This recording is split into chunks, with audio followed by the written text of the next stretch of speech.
Hey guys, today we are going to be talking about feedback, and I thought what better time to mention an idea I've been having for a while for this channel where I critique your work. So if you're interested in getting feedback for your work, you can send it to feedback@brandondayton.com. I'm going to select some pieces from those that are sent to me and I will critique them and feature them on my channel. So if you're interested, feedback@brandondayton.com, and we'll see what happens. In the meantime, I'm going to talk about feedback and I'm going to draw this.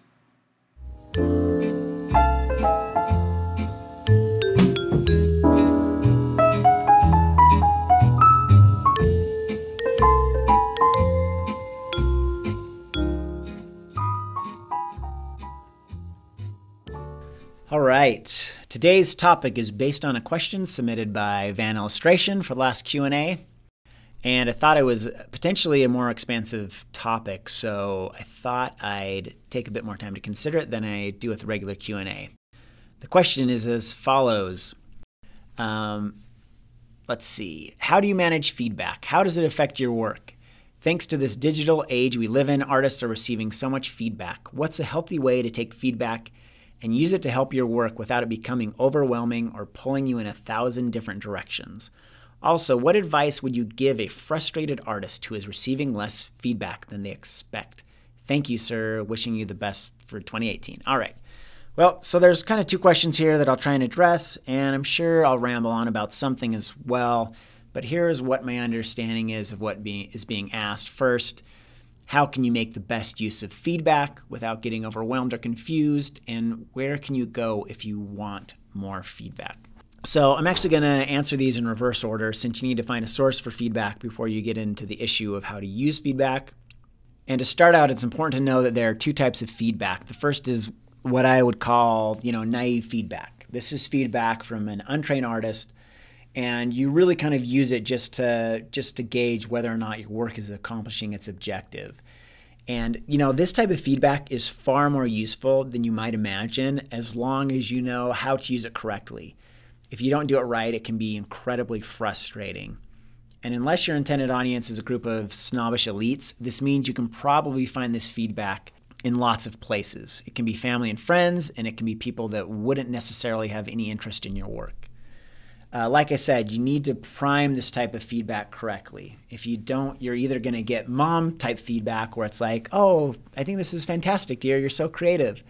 Or it's going to be someone trying to speak your language but not knowing the first thing about art. And they're going to give you all sorts of technical feedback that most likely will not make any sense to you. This is generally the type of feedback you get from clients who aren't trained artists, and it can be some of the most confusing, frustrating stuff to respond to. So it's good to know how to prime the feedbacker, or the critic, I guess, so you can make your work better, but also so you can learn how to communicate better with clients. So the most important thing to do before you ask for naive feedback is to tell your potential critic what to look for. And one of the best guides I've ever received for this is from Orson Scott Card's Character and Viewpoint, a book that I highly recommend.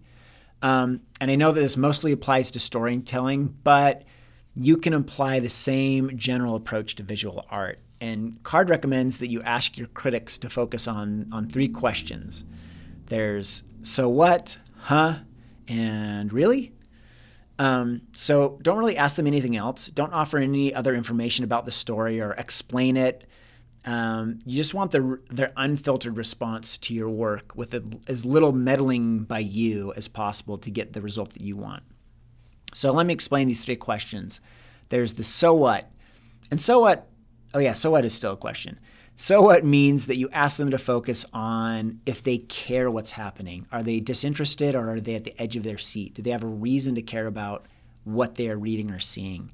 The huh question means that you ask them to focus on if there are any points that are confusing, where they can't tell what's going on, or they're getting lost and they aren't putting things together. And then really, well, Orson Scott Card calls this yeah right, which isn't really a question, so really is actually a question. So I kind of switched that one out. But that means that you ask them if there are any parts that are unbelievable. And it's important to note that this does not mean like scientifically believable or realistic. It means asking whether it's psychologically believable. Because you could get caught up in asking whether humans can actually transport from a spaceship to a planet using transporter beams. but that's not what believability is. Many of us are making art, telling stories that are intentionally unrealistic, but believability means believing that actual humans put in that situation, however unrealistic, stylized, or otherwise weird, would act in that way.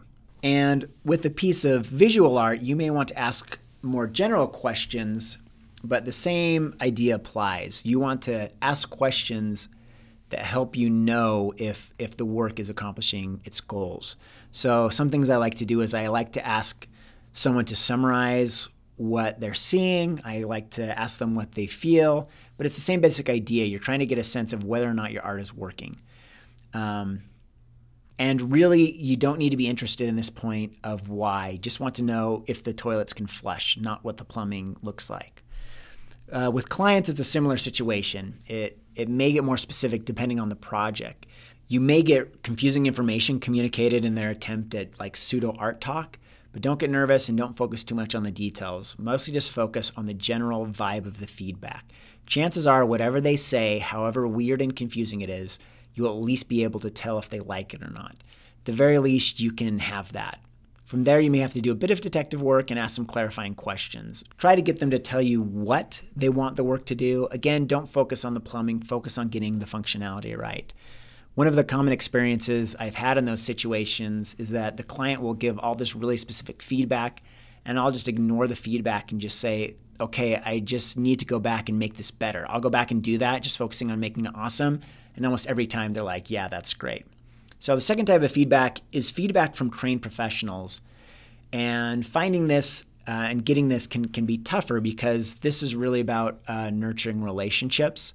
And there's much more reciprocity that goes on with this. I mean, it really can sometimes take years of investment in a relationship to find people that are good at giving feedback and that are skilled at it and can understand how to help you fix the problems as well.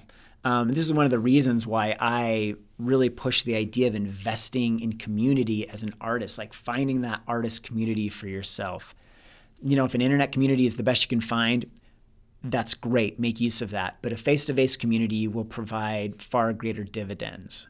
You know, and of course, try to connect yourself with the best artists you can. Go to the places where you are the worst artists and invest in those places. You know, if you want to go back and watch my video on the art of beginning, I believe it is, where it talks about how you enter in a space where you are a beginner, where you're worse than everyone else, you know, approach those settings in a similar way. Maybe it's a job, maybe it's part of being a community, but, you know, you have to join those communities and you have to invest in them and you have to demonstrate that you're going to be a worthwhile part of that community. And if you do that, then you know, you can justify asking for feedback and getting help to grow from these technicians that may know more of the details of the plumbing and can fix stuff to get it to do what you want.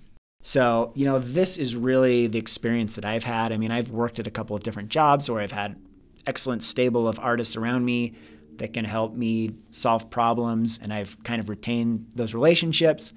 You know, there's these other art communities that I'm a part of, and almost in every case, these are people that I see face to face. I have some people that I rely on a lot that, you know, aren't local to me, but that's a smaller portion than the others that I do rely on face to face.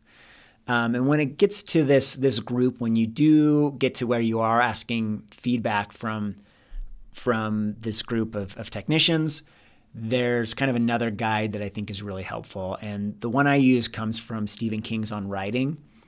And I love his approach to who you ask for feedback and kind of how you use it. And again, this is focused on writing, but the general rules, you can kind of adapt it generally to art. You know, and first of all, you do want to find people to give you feedback that are not just technicians of the craft, but also that can kind of represent an ideal audience. Like, find some people that feel like the people that you want to be seeing your work or reading your work.